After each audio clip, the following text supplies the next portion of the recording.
Alors mes chers amis, j'aimerais partager avec vous aujourd'hui une idée fabuleuse, profonde et édifiante. Et vous allez voir que si on arrive, Bezrat Hashem, à intégrer cette leçon, ça nous permettra de devenir des véritables serviteurs de Dieu. De quoi s'agit-il? La paracha de Mishpatim s'ouvre sur une vilaine affaire, celle du Éved Ivri. Je vous résume en 2 mots. Il s'agit d'un juif qui a été surpris à voler. Il a volé une grande somme d'argent et il a déjà dilapidé tout cet argent. Il n'est donc plus en mesure de pouvoir le rembourser. Que fait-on? On vend cet homme-là en serviteur chez une famille de juifs pieux qui vont être choisis par le Beth Din, de sorte à ce que tout le travail qu'il va fournir dans cette famille-là puisse lui permettre de rembourser la dette qu'il va avoir. La question qui se pose, c'est lorsqu'on a affaire à une paracha tellement riche en mitzvot, paracha de Mishpatim, c'est fou le nombre de mitzvot qu'il y a. Comment ça se fait qu'on a commencé sur une note tellement négative? Rappelons-nous, la semaine dernière, dans la paracha d'Yitro, on vient de recevoir la Torah. Là, on a une paracha pleine de mitzvot. Il va y avoir par exemple la mitzvah du prêt. Un juif, bienfaiteur, qui est prêt à prêter de l'argent à son ami, qui est dans une situation de détresse. C'est beau. Un homme bienfaiteur, qui a envie d'aider, qui va aider. On aurait dû commencer la paracha avec cet épisode-là. On va parler ensuite d'un autre homme. L'homme qui va aider son compagnon à décharger son âne. C'est beau, c'est joli. Des hommes qui ont vraiment envie d'aider. Pourquoi on commence la paracha sur cet homme-là qui a malheureusement volé et qui a failli? Pourquoi ne pas commencer avec des hommes qui se comportent comme il se doit? Autre question très forte qui se pose. Dans cette même paracha, on va nous parler d'un autre type de voleur. Celui qui aurait volé un bœuf ou un œuf, dans cette blague, ou un agneau. Et la Torah dit que si cet homme-là a égorgé ce bœuf ou cet agneau, au moment où il va devoir rembourser ce bœuf ou cet agneau volé, il ne devra pas payer simplement la somme du bœuf ou de l'agneau. Il va devoir payer une amende supplémentaire. Laquelle? S'il a volé un bœuf, il va devoir payer le quintuple de la somme du bœuf, 5 fois plus. Si jamais il a volé un agneau, il va devoir payer le quadruple de la somme de l'agneau. Et bien évidemment, question qui se pose. Ça change quoi que j'ai volé un bœuf ou un agneau? Pourquoi dans un cas je dois payer 5 fois plus, alors que dans l'autre cas je dois payer 4 fois plus? L'un des grands maîtres de l'époque talmudique, qui s'appelait Rabbi Yochanan, dans le traité de Bava Kama, propose une interprétation. Il dit la chose suivante. Lorsque ce voleur a volé ce bœuf, il devait donc le ramener jusque chez lui à la maison. Lorsqu'il était en chemin, il avait un beau bœuf, comme ça, qui marchait avec élégance. Il le tirait avec les rênes. La vérité, il était beau gosse, avec un beau bœuf comme ça, qui coûte cher, qui marche avec élégance. Et donc c'est la raison pour laquelle il n'a pas eu honte. Il n'a pas été humilié au moment où il a ramené ce bœuf à la maison. Au contraire, il y a des gens qui se sont dit « Ah, je ne savais pas que tu avais un tellement beau bœuf. Je ne savais pas que tu étais tellement riche, que tu avais comme ça du gros bétail. » C'est la raison pour laquelle on va lui donner une punition qui consiste à payer 5 fois la somme du bœuf. Par contre, l'agneau, comment on ramène un agneau à la maison? L'agneau, on le prend sur ses épaules. Et l'agneau, il sent pas bon. Et vous vous imaginez un homme considérable qui porte comme ça un agneau sur ses épaules? Il doit endurer à ce moment-là une humiliation très grande. Étant donné qu'à ce moment-là, il a eu honte, qu'à ce moment-là, il a mal été vu par les gens qui étaient autour de lui, eh bien on tient compte de cette honte. Et c'est la raison pour laquelle on se contente de lui faire payer 4 fois la somme, et non pas 5 fois. La question que nos maîtres posent, c'est de dire, mais je ne comprends pas.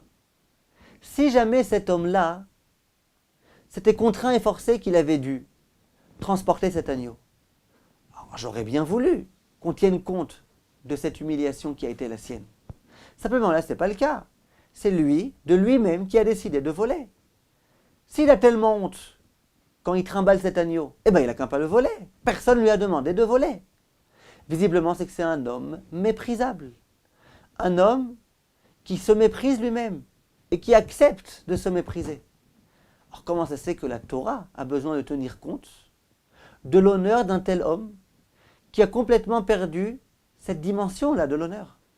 Question très forte. La réponse qu'on donne en général, je vais vous la dire en un mot.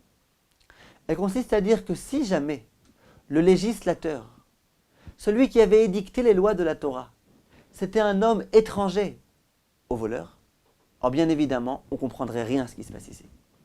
Simplement, le législateur, c'est Dieu. Et le voleur, là, dont la Torah nous fait part, c'est le fils de Dieu. C'est un juif. Lorsque un juge doit juger son fils, eh bien, il tient compte de tous les paramètres, dans les moindres détails. Il tient même compte de la honte qu'a dû endurer son fils. Pour ne prendre qu'un exemple, imaginez une maman qui à 2 heures du matin entend des bruits dans la cuisine. Elle se lève, elle est inquiète, elle ne sait pas c'est qui, et elle voit son enfant sur le sommet du tabouret en train d'ouvrir un placard pour prendre du chocolat. Elle se dit, celui-là, je vais lui donner une sacrée correction. Au moment où elle s'apprête à le disputer, cet enfant, malheureusement, il tombe de ce tabouret, il se fait extrêmement mal, il se met à pleurer.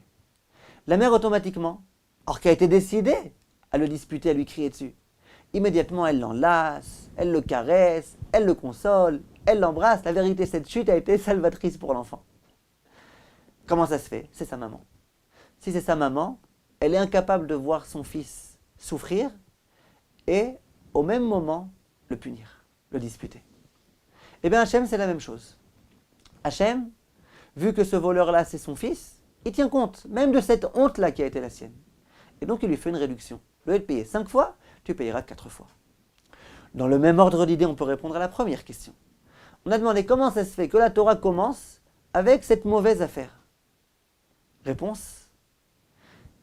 Imaginez un père qui a 10 enfants. Parmi les 10 enfants, tous réussissent extrêmement bien. Tous suivent la voie que le père leur a tracée. Baruch Hashem, le père est super satisfait de tous ses 9 enfants.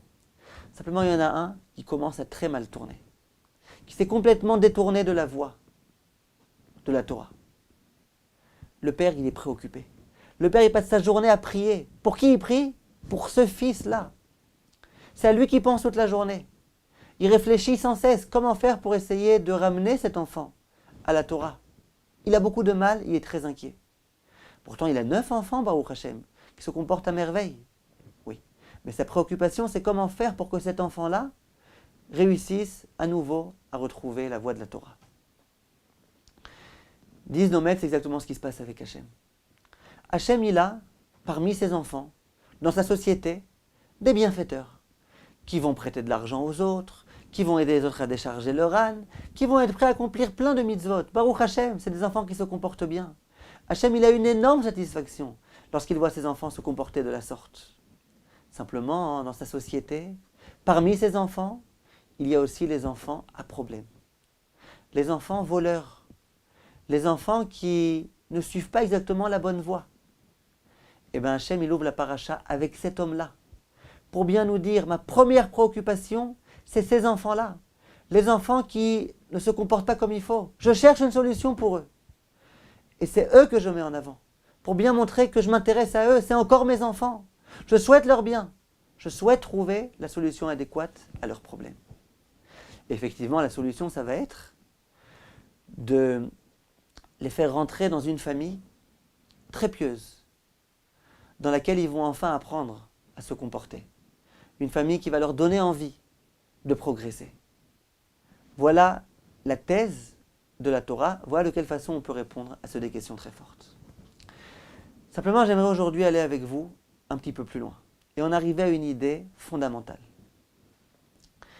La Gemara dans le traité de Sanhédrin, en page 29, s'interroge. Lorsque, dans un tribunal rabbinique, on a besoin de recueillir le témoignage de témoins. Évidemment, vous vous imaginez bien qu'on se méfie un petit peu. On ne sait pas si les témoins vont dire la vérité, que la vérité, rien que la vérité, ou s'ils ne risquent pas peut-être par hasard de mentir. Comment savoir? va donc falloir trouver une solution, un moyen de pouvoir dissuader ces témoins de mentir si jamais ils avaient véritablement envie de mentir. Comment faire pour les dissuader? Que va-t-on leur dire? Il y a un premier Rav qui propose la solution suivante. Il dit, on n'a qu'à aller voir ces témoins avant le témoignage et leur dire, vous savez, faites attention. Ne mentez surtout pas. Vous savez pourquoi? Parce que les propos mensongers de témoins sont à l'origine d'une famine terrible. Et il ramène des versets qui prouvent que lorsque des témoins mentent, ça risque malheureusement d'avoir des répercussions tellement graves. À ce moment-là, il y a un autre Rav qui s'adresse à lui et qui lui dit, non, je ne crois pas. Ton conseil, il est moyen. Pourquoi? Il dit parce que le témoin, il risque de mentir et de se donner bonne conscience en se disant, on n'a jamais vu un bon agriculteur mourir de faim.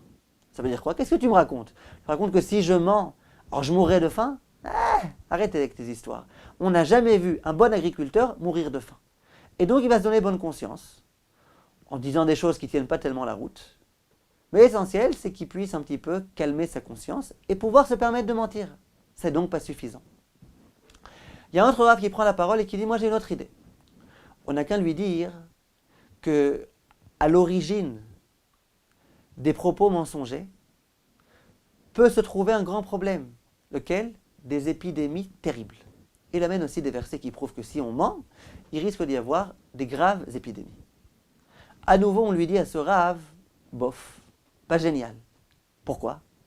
Parce que, en général, les gens ils se disent, moi j'ai déjà été dans des cimetières, et j'ai déjà vu que généralement, les gens qu'on enterre, c'est des gens âgés. Les gens jeunes, ils ne meurent pas, donc arrête avec tes épidémies, arrête avec toutes tes histoires. C'est sûr que ce n'est pas logique. C'est sûr que malheureusement, on assiste tellement souvent à des enterrements de personnes jeunes qui sont mortes à cause d'épidémies, de maladies, etc. Mais simplement, les personnes qui cherchent à se donner bonne conscience, ils ne réfléchissent pas tout à fait à la lucidité de leur raisonnement. Et donc ils se disent, bon, ça va, allez, moi je pourrais mentir et bien vivre, et on m'enterrera quand j'aurai 120 ans. Bon, alors que faire? Comment dissuader ces personnes-là, qui peut-être auraient souhaité mentir, de ne surtout pas mentir? Comment faire? Il y a un autre Rav qui vient, qui propose une autre solution. Il dit, on n'a qu'à dire aux témoins la chose suivante. Sachez que si jamais vous mentez, et que vous venez faire un faux témoignage, parce que vous avez été soudoyé par des personnes qui vous ont payé, sachez que dorénavant, depuis le moment où vous aurez menti, vous serez méprisé aux yeux de ces personnes-là qui vous ont soudoyé. Et la Gemara, à ce moment-là, elle ne réfute pas du tout cette possibilité. Et elle reste avec cette conclusion-là. Effectivement, on veut dissuader les témoins. La façon la meilleure, c'est de leur dire, sachez que si vous mentez, vous baisserez totalement dans l'estime des personnes qui vous ont soudoyé. Permettez-moi de vous demander, mes chers amis, a priori, c'est nul cette solution qu'il apporte ce Rav. Nul. Des personnes veulent mentir. Des personnes sont déterminées à mentir. On leur a promis une grande somme d'argent. Leur dire qu'il va y avoir la famine, ça ne suffit pas. Leur dire qu'il risque d'y avoir des épidémies, ça ne suffit pas. Et on va leur dire, vous savez, depuis ce jour-là, vous allez être très mal vus par les personnes qui vous ont soudoyé, et d'un coup, ça y est, c'est bon. Super solution, implacable. Mais ça vaut rien. Pourquoi ça vaut rien, a priori? Pourquoi ça vaut rien? Parce que la personne va se dire, je ne comprends pas. Cet homme-là qui m'a soudoyé, lui aussi c'est un nulard. La preuve, c'est qu'il était prêt à me payer de l'argent pour que je mente. Ça veut dire qu'il est aussi immoral que moi. Donc lui va me regarder comme étant un nulard. Mais lui aussi c'est un nulard, alors ça change quoi? De quoi j'ai peur? Qui commence à raconter autour de lui qui m'a soudoyé, que moi j'ai été capable de mentir pour quelques sous, mais il ne racontera pas. Il n'a aucun intérêt à raconter ces histoires-là. Donc comment c'est censé fonctionner cette chose-là? En fait, il faut comprendre, dit le Rav Ezrachi, que cet argument-là, ce n'est pas du tout un argument à 2,50 francs. C'est un argument en béton, implacable, c'est extrêmement fort. Comment ça se fait? Il faut comprendre, mes chers amis, que l'homme, en tant qu'homme, il est extraordinairement grand. L'homme est vraiment d'une grandeur incommensurable. Il est suprême. Pourquoi? parce qu'il a été créé à l'image de Dieu, ainsi qu'il est écrit dans le verset Vatechasere ou Me'at Me'elokim, l'homme c'est un presque Dieu. Bien sûr, il y a encore une grande différence entre l'homme et Dieu, mais l'homme, il est extraordinairement grand. Et c'est le Fils de Dieu, c'est un prince. Et donc l'homme, à l'intérieur de lui-même, au plus profond de lui-même, il est conscient de sa grandeur. C'est sûr, c'est clair. L'homme a donc une aspiration. C'est à ses propres yeux être grand, être important. Il a aussi une autre aspiration, c'est que ses amis, les gens qui se trouvent autour de lui, reconnaissent sa grandeur. L'homme est grand, il a besoin d'être en estime, au regard des autres. Ça, c'est une idée qui est extrêmement importante. Le sabbat de Slabodka, il faisait de ça vraiment tout un concept énorme dans la Avodat Hashem. Et il appelait ça la Gadlut à Adam. Le fait que l'homme doit être important, grand, il doit savoir combien il est grand. Et le sabbat de Slabodka, il disait à ses élèves, attention, quand vous vous habillez, habillez-vous bien. Soyez classe. Ne sortez pas dans la rue alors que vous êtes sale. Attention, coiffez-vous bien avant de sortir. Vous êtes, en tant qu'homme, des gens extrêmement importants. Vous êtes des fils de Dieu. Et donc, attention, pomponnez-vous un petit peu avant de sortir. Coiffez-vous bien. Faites attention à la façon dont vous allez paraître. Parce que, Gadlut Adam, l'homme il est grand, l'homme il doit être grand. On raconte que dans la yeshiva de Slabodka, la pièce, la salle dans laquelle on étudiait le moussar, c'était la salle la plus luxueuse de toute la yeshiva. Alors déjà dans cette yeshiva, vous imaginez bien, si les gens ils se sentent être des princes, c'est une yeshiva luxueuse. Mais alors la pièce dans laquelle on étudiait le moussar, c'est vraiment une pièce en or.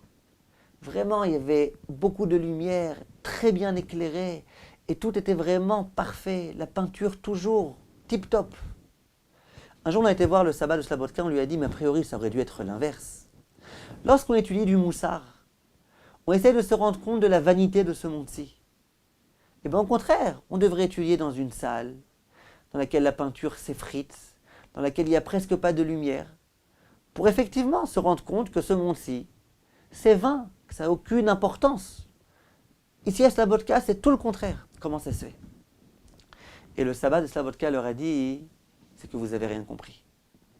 L'homme, s'il veut pouvoir étudier le moussar, se remettre en question, progresser, il faut qu'il se rende compte de sa grandeur. Un homme qui se rend compte, je suis grand, je suis le fils de Dieu, je suis un prince. Il y a des choses que je peux me permettre de faire, des choses qui ne me sont pas du tout appropriées. Cet homme-là, il peut progresser. Par contre, un homme qui n'est pas conscient de sa grandeur, qui n'est pas conscient que c'est un prince, qui n'est pas conscient qu'il doit suivre un certain protocole, eh bien celui-là, il n'a aucune chance de progresser. Pour pouvoir être un homme de Torah, il faut d'abord être un homme. Il faut d'abord savoir que je suis grand, je suis important. J'ai les capacités et les facultés de grandir, de progresser. Je ne peux pas me permettre de faire n'importe quelle bêtise, je suis un prince. Plus on se rend compte du fait qu'on est important, moins il y a de chances qu'on fasse des bêtises. Plus on aura de force pour faire face aux difficultés, aux séductions de la vie. C'est pour ça que la pièce dans laquelle on étudie le moussar, dans laquelle on va progresser, c'est une pièce dans laquelle on fait prendre conscience à l'homme. Rappel urgent, sache que tu es un prince. Et en tant que prince, tu ne peux pas faire n'importe quoi. En tant que prince, tu as une mission à accomplir. En tant que prince, il faut que tu sois à la hauteur de ce que tu es véritablement. Disait le sabbat de Slabodka. De cette façon-là, on peut effectivement, Bezrat Hashem, réussir à avancer. L'homme, lorsqu'il a envie d'avoir un frein qui va lui permettre de ne pas tomber, de ne pas trébucher, l'un des freins, disait le sabbat de Slabodka, c'est savoir « je suis grand ». En tant qu'homme grand, je ne peux pas me permettre de faire ceci et cela. Je ne peux pas me permettre de dire des gros mots. Je ne peux pas me permettre de regarder n'importe où. Je suis un prince. Il y a des choses qu'on ne fait pas en tant que prince. C'est la raison pour laquelle, lorsque des témoins viennent et qu'on a envie de leur tenir des propos dissuasifs, qu'est-ce qu'on leur dit? On leur dit, sachez bien une chose. Vous êtes d'accord que vous êtes des hommes. Vous êtes d'accord que vous êtes investis de cette gadlut à Adam. En tant qu'homme, vous êtes extraordinairement grand. Et vous êtes d'accord aussi que vous avez besoin de vous sentir être important. Sachez une chose, si jamais vous vous permettez de vendre votre honnêteté pour quelques sous et que vous êtes prêt à mentir, sachez que d'un coup, vous ne serez plus du tout considéré aux yeux de ces hommes-là. Qu'est-ce que ça fait? Ces hommes-là, eux-mêmes, ils sont immoraux. Oui. Mais c'est censé éveiller en l'homme une envie. Or, je ne peux pas me permettre. Je ne peux pas me permettre. Moi, je suis quelqu'un de tellement grand, de tellement élevé. Je ne peux pas me permettre que dorénavant, il y ait des gens qui me regardent comme étant un petit minable, un petit nulard. Et lorsqu'un homme est normalement constitué et qu'il est conscient de cette grandeur inhérente à sa nature, quand on lui dit, tu sais, dorénavant, il y a une personne qui arrêtera de te considérer, c'est le frein le meilleur pour empêcher cette personne-là de fauter. L'homme, quand il est conscient de sa grandeur, eh ben, il fait attention à lui-même. Je me rappelle, il y a une jeune fille qui m'avait téléphoné, il y a un peu plus d'1 an, et elle me dit, regardez Rav, je ne vous appelle pas pour moi, pour ma tante. J'ai une tante qui se trouvait à Paris, lorsque le Hadmor de Kalov est venu. Et cette tante-là, la pauvre, elle avait vraiment envie que le Rav lui donne une bénédiction. Le Rav s'adressait à elle, et il lui a dit, dites-moi madame, vous observez le Shabbat? Et elle, femme honnête, elle dit non, malheureusement non. Le Rav lui a dit, je suis prêt à te faire une bénédiction, mais à une condition. C'est que tu t'engages dorénavant à observer le Shabbat. Et elle avait tellement envie de recevoir cette bénédiction, que d'un coup elle a dit, d'accord, avec plaisir, je m'engage. Et le Rav l'a béni. Quelques jours après, elle appelle donc sa nièce, et elle lui dit, regarde, je me suis engagée à observer le Shabbat. Mais je ne peux pas, c'est trop difficile, je ne peux pas d'un coup tout observer. J'arrive pas, j'ai essayé, j'ai tenté, c'est trop difficile pour moi. Alors elle dit, mais le problème que j'ai, c'est que je me suis engagée. J'ai sorti ces mots de ma bouche. J'ai dit au Rav qu'effectivement j'observerai le Shabbat. Et maintenant je suis embêté. D'une part, je ne vais pas réussir à observer tout le Shabbat dans les moindres détails d'un coup. D'autre part, je me suis engagé. Est-ce que tu peux appeler un Rav et lui demander comment je peux faire pour peut-être me désaliéner de ce vœu-là, de cet engagement? Et voilà ce que sa nièce me raconte. Alors, indépendamment de la réponse que je lui ai donnée, je lui dis, vous direz à votre tante que le Rav était épaté de sa conscience juive. Regardez une femme qui n'est pas religieuse, qui n'accomplit aucune mitzvah, mais qui est consciente, si je me suis engagé à quelque chose, je dois tenir ma parole. Je dois faire attention à ma parole. Je ne suis pas n'importe qui. Ça, c'est ce qui s'appelle Gadlut Adam. L'homme, lorsqu'il est grand, il sait qu'il est grand, et bien il sait qu'il y a des principes. On ne vend pas des principes pour quelques sous, ni pour des millions, ni pour des milliards. Un homme qui est conscient, ma parole a un poids. Ce que je dis, ça a un poids. Ce que je fais, ça a un poids. Je ne suis pas n'importe qui. Je ne suis pas quelqu'un qui suis prêt à dire oui et non, une chose et son contraire, simplement parce qu'on me promet de l'argent. Je suis important, je suis grand. Et bien cette personne-là, elle comprend que sa parole a du poids. C'est ce qu'on dit à ces témoins. Ces témoins, on leur dit, vous êtes important, il faut que vous restiez important. Sachez, c'est dommage. Si jamais vous êtes prêt à mentir, vous perdrez complètement de votre importance. Vous dégringolerez complètement. Et d'un coup, il y a des personnes qui vous regarderont comme étant des minables. C'est dommage. Et ça dissuade. On continue la Gemara dans la Masechet Sanhedrin. Et elle dit, que fait-on lorsqu'il y a des témoins qui viennent nous voir et que cette fois-ci, il s'agit de dîner nefashot. Ça veut dire qu'on va devoir tenir compte de leur témoignage pour tuer une personne coupable. Alors là, vous imaginez qu'on doit véritablement être certain de la véracité de leurs propos. C'est plus des blagues. Là, il s'agit vraiment de donner une crédibilité à leurs propos pour aller jusqu'à tuer quelqu'un. Or, que faire? On a bien compris que leur parler de famine, ça ne marchait pas. Leur parler d'épidémie, ça ne marche pas. Alors quoi? On peut leur donner ce conseil-là, mais on l'a déjà donné. La Gemara dit, ça ne suffit pas. Même ça ne suffit pas. Alors qu'est-ce qu'on va leur dire? La Gemara dit, on va leur dire, écoutez bien. Chayav Adam Lomar, Bishvili Nivra Haolam. Chaque homme a le devoir de se dire, d'intégrer l'idée que le monde tout entier a été créé pour moi. Oui, vous les témoins, qui peut-être avaient l'intention de mentir, on n'en sait rien, on ne vous connaît pas.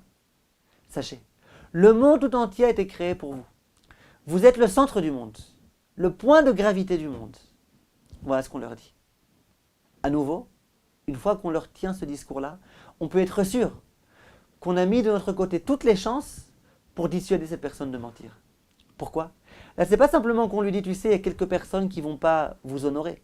Là, on leur dit, sachez, le monde a été créé pour vous. Vous êtes le centre de l'univers. Vous êtes super, super, super important. Vous êtes vraiment Gedlut Adam.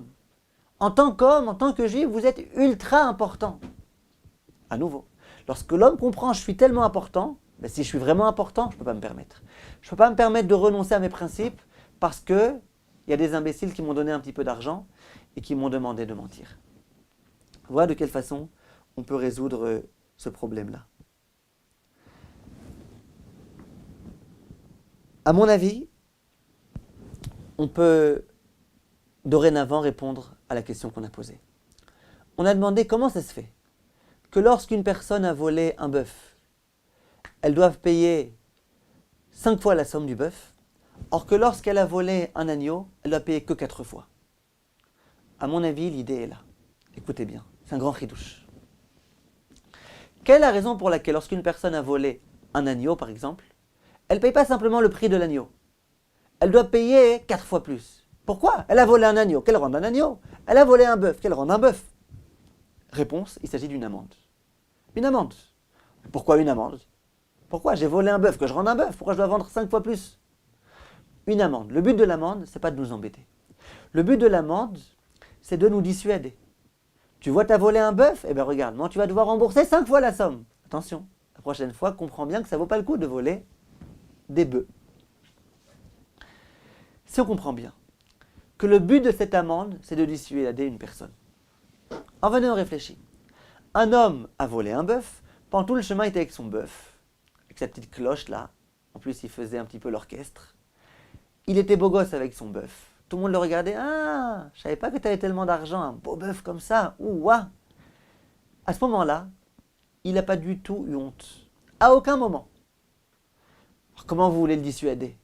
Demain, il risque à nouveau de réitérer un tel vol. Demain, il va voler à nouveau un bœuf. Si on veut vraiment le dissuader, la seule solution, c'est, monsieur, tu vas devoir payer 5 fois la somme du bœuf. Imaginez maintenant cet homme-là, qui est un homme considérable. Il était avec l'agneau comme ça, en train d'essayer de se cacher. Il disait, j'espère que personne ne va me rencontrer. Là, ça se fait pas, je suis tellement bien habillé comme ça, avec mon chapeau, avec ma veste, et puis comme ça avec mon agneau. Et puis dès qu'il voyait quelqu'un qu'il connaissait, il avait envie de s'enterrer. Et dans cette déchéance-là, il a dû passer ce tellement mauvais quart d'heure-là. Depuis l'endroit où il a volé cet agneau, jusque chez lui à la maison. Cet homme-là, qui au plus profond de lui-même est conscient de ce principe-là qui est Gedlut Adam, de la grandeur de l'homme, eh bien il ne se sentait pas bien. Il se sentait vraiment mal. Et à chaque instant, il se disait, c'est la dernière fois de ma vie que je ferai ça. Hein. C'est la première et la dernière fois, c'est pas possible. C'est pas possible, je ne peux pas comme ça me mettre dans cette situation-là de honte avec cet agneau-là comme ça qui sent mauvais et puis qui fait du bruit. C'est pas possible. Le simple fait que cet homme-là ait été confronté à cette situation insupportable qui allait complètement à l'encontre de Gedlut Adam. Il faut être beau, il faut être distingué, il faut faire attention à la façon dont on se comporte. Et bien ça fait que la prochaine fois, il n'aura plus envie de voler. Alors malgré tout, on ne peut pas être certain. Alors on lui donne une amende, mais une amende moindre. Une amende beaucoup moins grande que l'amende de celui qui a volé un bœuf. Parce que le simple fait qu'il ait été dans cette situation-là terrible, de déchéance, qui contredisait complètement l'attente de lui-même qui était la sienne de Gedlut Adam, ça fait qu'il comprendra bien qu'il ne faut plus répéter ça. C'est plus possible, je ne peux pas me permettre. J'ai entendu du Rav Druk une histoire authentique, qui s'est vraiment passée et qui illustre bien les propos. Il dit un jour, il y avait dans une yeshiva un jeune homme qui passait son temps à perdre son temps. C'était un vrai glandeur, comme on appelle ça, dans le monde des yeshivot. Et il passait sa journée, sa nuit à perdre son temps. Un jour, il y a un ami à lui, son ami de chambre, qui est venu le voir et qui lui a dit, écoute, j'aimerais te parler. Regarde, tu es quelqu'un d'intelligent. Les rares fois où j'ai réussi à parler avec toi d'études, j'ai vu combien tu étais perspicace, tu étais intelligent. Je trouve pas que c'est dommage. Tu passes ton temps à perdre ton temps. Et puis en plus, tu vas arriver maintenant à l'âge de te marier. Qui est-ce qui va vouloir se marier avec toi? Tu fais rien. Toute la journée, tu fais rien. Tu perds ton temps. Qui va vouloir se marier avec toi? Tu veux pas peut-être te prendre en main? Tu veux que je t'aide peut-être?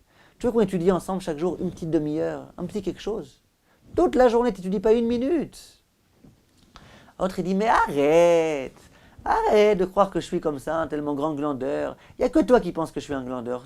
Demande à mes copains, tu vas voir. Je suis peut-être pas le plus assidu de la yeshiva. Mais de là me faire un glandeur, t'exagères.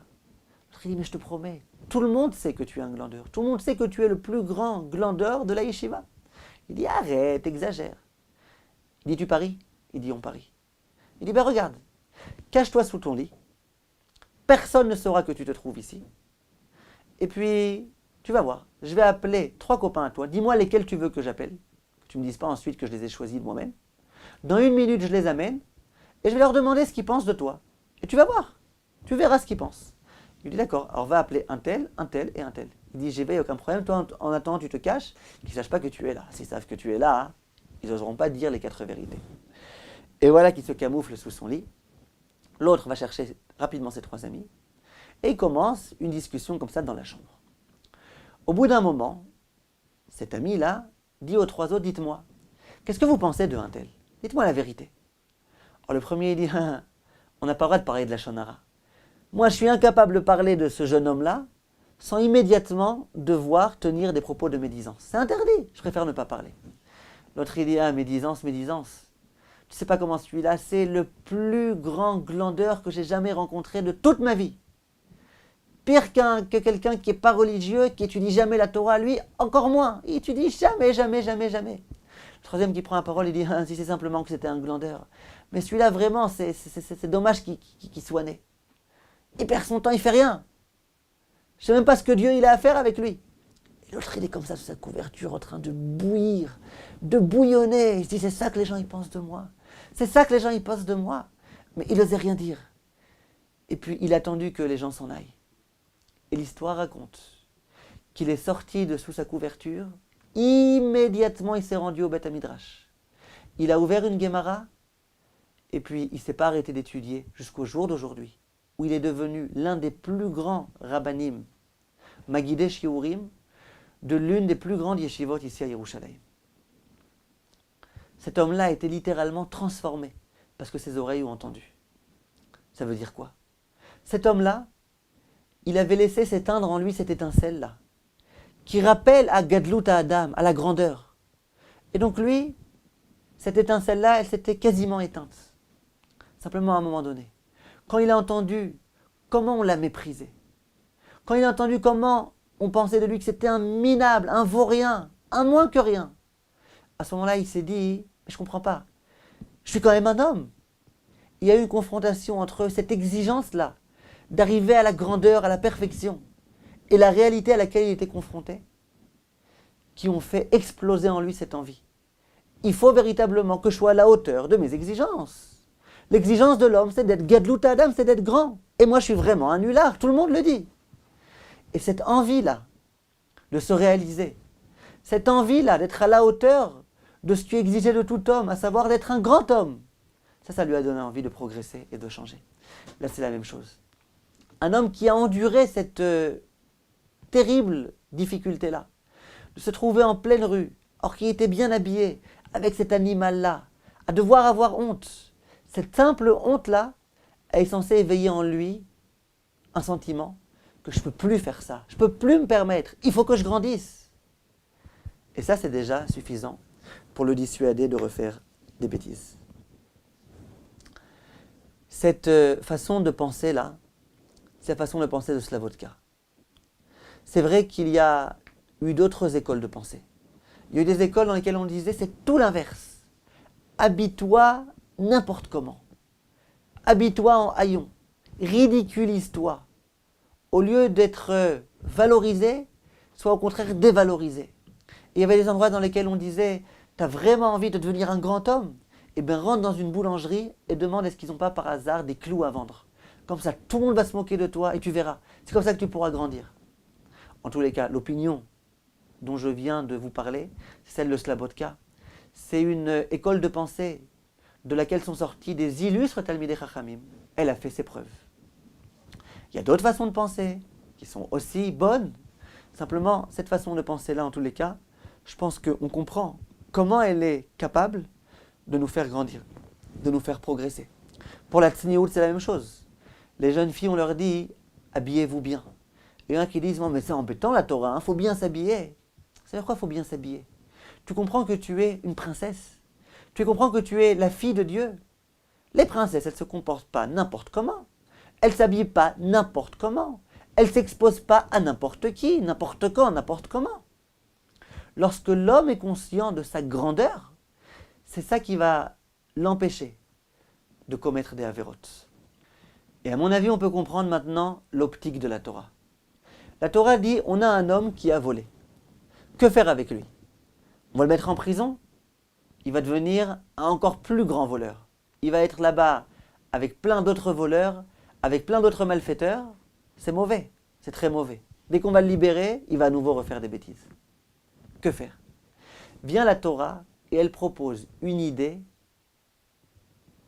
géniale. La vérité, rien que pour cette idée-là, on a de quoi être fier de la Torah. La Torah, elle dit, on va prendre cet homme-là et on va l'amener dans une famille, une bonne famille. Cette famille-là va être choisie méticuleusement par le Beit Din. Ça va être des gens bien, des gens qui se comportent bien, des gens qui ont eux-mêmes cette gadlout à Adam-là, des gens avec des bonnes qualités, des bonnes vertus, des gens qui savent bien se comporter. Cet homme-là, qui a acquis ce serviteur-là, il va avoir un certain nombre de halachot extrêmement difficiles qu'il va devoir accomplir au quotidien. Pour vous donner un exemple, imaginez que cet homme-là, donc le maître, imaginez qu'il n'a qu'un oreiller. Il n'en a pas deux, il n'en a qu'un. Et il a le choix. Soit il le met sous sa tête à lui, soit il la met sous la tête de son serviteur. Vient la Torah et dit, si tu en as deux, t'en donnes un à ton serviteur, un à toi. Si jamais t'en as qu'un, eh ben tu le donnes à ton serviteur. Ce maître-là, il n'a qu'une Rolls-Royce. Il a le choix. À qui il la donne? À lui ou à son serviteur? Il n'en a qu'une, il n'en a pas deux. Dis la halakha, tu la donnes à ton serviteur.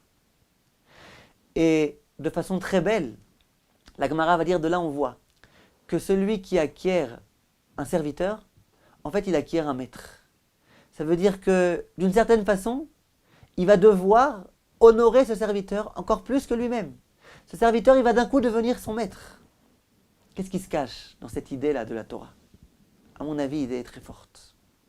Cet homme-là, la raison pour laquelle il a volé, c'est qu'il a complètement oublié la valeur de l'homme. Et donc il s'est laissé aller. Il s'est laissé aller. Et donc il s'est dit, bon allez, je peux voler, pourquoi pas? C'est pas grave, je suis pas quelqu'un de tellement grand. Si j'étais grand, il y a des choses qui ne se font pas. Mais moi je suis n'importe qui, je suis un kidam, je peux me permettre de voler. Qu'est-ce qu'on fait? On prend cet homme-là, on le met dans une famille, dans laquelle il va être super honoré. Quand il n'y a qu'un traversin, qu'un oreiller, c'est à toi qu'on le donne. Il va dire, mais ça veut dire que je suis important alors. Si je suis encore plus important que mon maître, c'est vraiment que je suis important. Lui, c'est un homme important. Moi, je suis encore plus important que lui. Et d'un coup, il va découvrir combien il est important. Au moment où il va découvrir combien il est important, ça va lui permettre de se réhabiliter. Cet homme-là qui avait perdu cette conscience de l'importance de l'homme, d'un coup, il va s'apercevoir, il va être revalorisé. Et dès lors qu'il va être revalorisé à ce moment-là, on peut être sûr que dorénavant, il n'en viendra plus jamais à voler. Il n'en viendra plus jamais à se comporter de façon tellement médiocre, tellement abominable. Et c'est ce que la Torah souhaitait. Que l'homme prenne conscience de la grandeur de l'homme, de sorte à ne pas se permettre de faire des choses qui ne correspondent pas à sa grandeur. Voilà de quelle façon on peut expliquer cette chose-là. Le seul danger malgré tout qui reste, et on en parlera la prochaine fois, c'est de dire si vraiment l'homme est tellement grand et tellement important, tellement immense, tellement génial, et que l'homme sans arrêt passe son temps à se gonfler, et bien finalement il va s'envoler. Et donc finalement il va regarder les autres avec condescendance, il va regarder les autres comme étant des minables, et là à nouveau vous vous imaginez le danger que cela représente. Alors comment faire pour se servir de cette optique-là, qui est celle de Slabodka, et pour ne pas tomber complètement dans le fait de mépriser les autres. Alors demain, Bezrat Hashem, on continue. Kol Tov et à très bientôt.